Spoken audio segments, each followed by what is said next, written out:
Bom dia, galera. Vamos usar este cabelo. Essa modelo, a Giovana, ela vai ser nossa modelo amanhã no York, aqui em Lusiânia. Então, ela veio até a gente para fazer transformação de cor.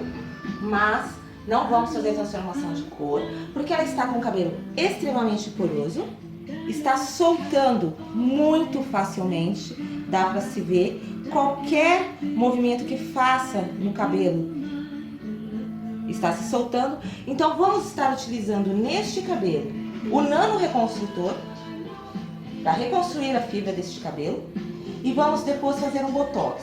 Então vamos levar essa cliente para o lavatório agora, vamos lavar este cabelo com a linha de uso diário, porque ao contrário de que muitos pensam, um cabelo que já está poroso não há a necessidade de lavar com anti-resíduo, porque vai estar agredindo ainda mais a fibra.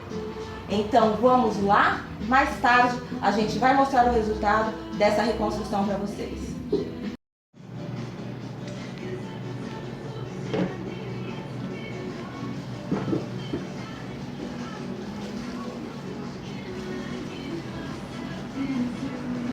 Aqui, galera, cabelo já lavado com o shampoo, tá?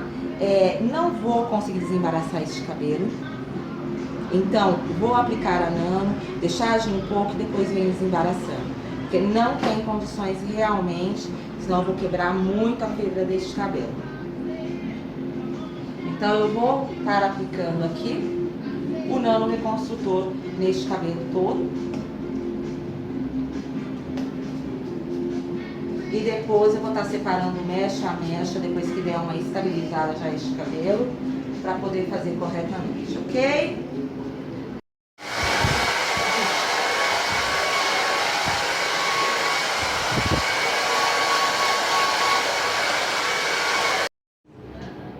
Aqui, galera, finalizamos agora, tá? O cabelo.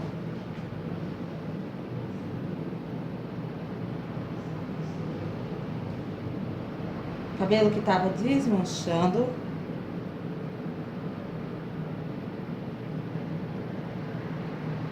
Nada.